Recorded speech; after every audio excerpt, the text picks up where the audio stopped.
chat aku. Dia bilang kalau pesanan itu udah basi, nggak bisa dimakan. Aku buru-buru cek tanggal pengirimannya juga tanggal sampainya. Ternyata tanggal pengirimannya cuma 5 hari. Nah, aku masih bingung dong, soalnya bionis aku kan tahan 12 hari. Nah, bahkan di atas 12 hari aja itu masih enak sebenarnya. Kepala dan bahu sehingga menyebabkan kelemahan dan gangguan sensorik pada ekstremitas atas. Itu untuk video unboxing Ya, video ini soal bionis ketiga kemarin sudah saya sampaikan tentang plexus brachialis. Jadi plexus brachialis itu satu rangkaian saraf yang keluar dari servikal dan mempersarafi seluruh area lengan sampai ke tangan sampai ke jari-jari. Ya. Nah, untuk plexus brachialis, teman-teman perhatikan, kenanya sebagian besar di C5 dan C6. Ya. Kalau C5, C6 yang kena, maka kita bisa lihat yang kenanya saraf mana. Lihat dari C5 itu keluar dia membentuk paling atas namanya nervus suprascapular. Ya. Ini yang paling sering terkena. Lalu ke bawah di bagian trans ini dia sudah langsung bergabung C5 dengan C6. Ya, ini dia terus ke bawah turun sampai membentuk nervus musculocutaneus.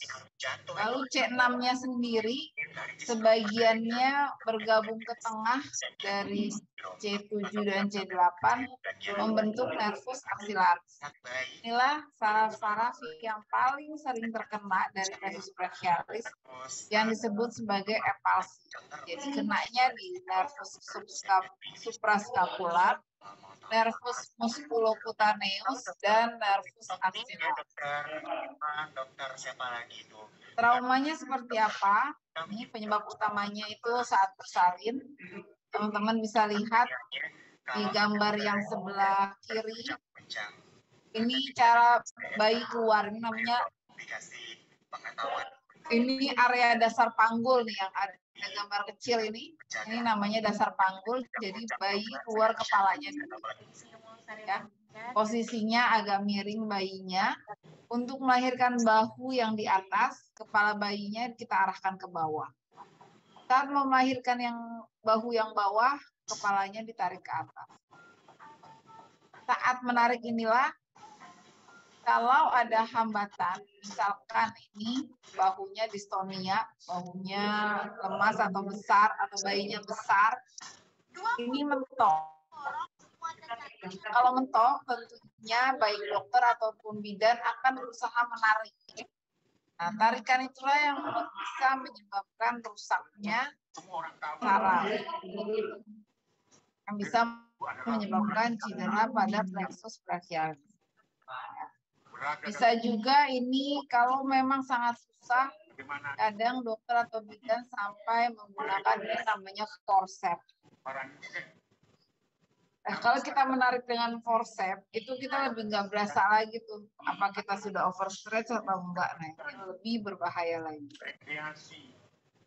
Jadi proses kepala keluar sampai bahu keluar inilah momen saat kemungkinan bisa terjadinya epalsi atau lesi pada plexus brachialis. Ya, jadi faktor resikonya bayi besar lebih dari 4 kilo, terus ada distosia bahu yang membutuhkan tenaga yang besar untuk mendorong. Kadang namanya seorang ibu itu kalau bersalin ya ada yang waktunya cepat, ada yang waktunya lama sekali. Nah, yang lama tuh ibunya udah kehabisan tenaga, sedangkan bayinya belum keluar secara utuh, belum keluar semua. Saat mau keluarin bahu udah nggak ada tenaga lagi buat mendorong bayi keluar. Disitulah bidan atau dokter membantu untuk menarik. Saat menarik itulah yang bikin adanya cedera.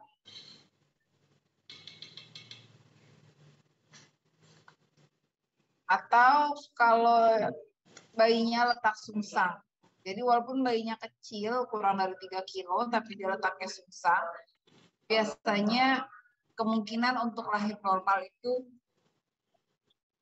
masih tinggi. Jadi dokter tidak akan menyarankan untuk operasi sesar.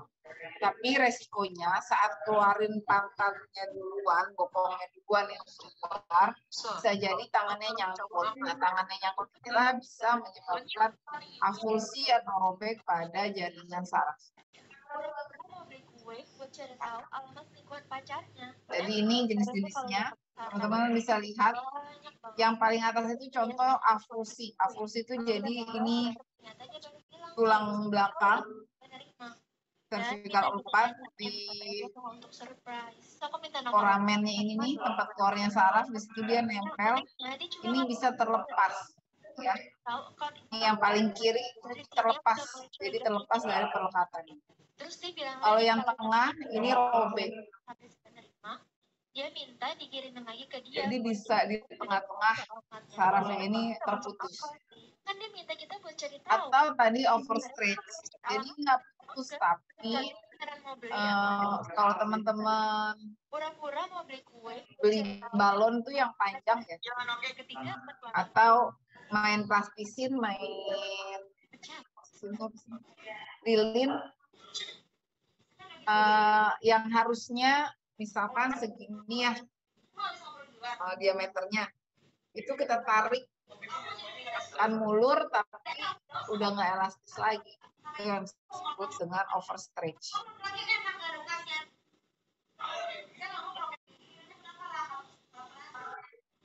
Di avulsion adalah rambut sarafnya terlepas dari medula spinalis. Nah, kalau avulsion ini terlepas sudah tidak bisa diperbaiki lagi. Baik dengan operasi juga nggak bisa, karena nggak tahu cara tempelinnya gimana. Tapi kalau robek, kalau ruptur, ini bisa dijahit, dilakukan perbaikan oleh bedah saraf.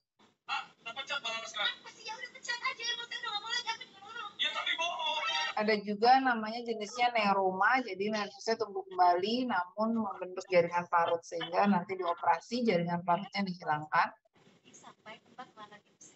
Aksonotmesis atau penyambungan dari akson itu waktunya sekitar 1 mm per hari, jadi sangat-sangat lama. Lalu ada lagi neuroplastis, jadi nervus rusak tapi masih utuh. Jadi kerusakannya mungkin di dalam, di penipisan mielin atau aksonnya terputus sebagian, itu dapat memperbaiki dirinya sendiri dalam waktu 3 bulan.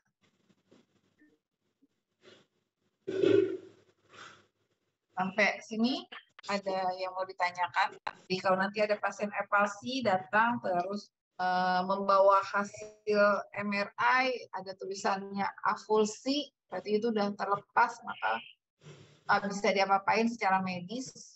Jadi kalau dengan kondisi avulsi ini mungkin teman-teman prognosanya jelek, untuk kembali tangannya normal lagi juga.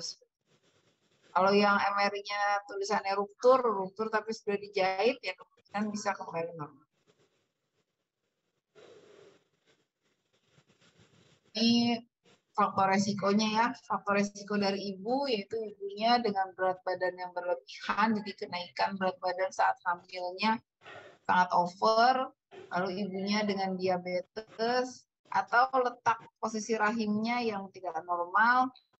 Dan ini bukan keturunan ya, tapi kalau udah pernah sekali melahirkan dengan bayinya itu terkena trauma brachial palsi, plexus brachialis, maka di persalinan berikutnya juga si ibunya mengalami resiko akan terkena anak itu epalsi lagi.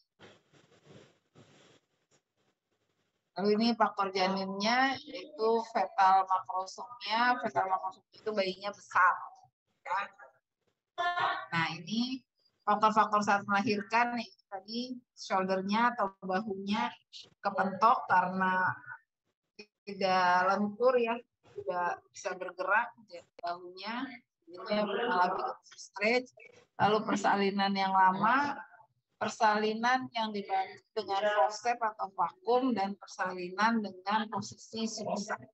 Bridge delivery itu persalinan sungsang.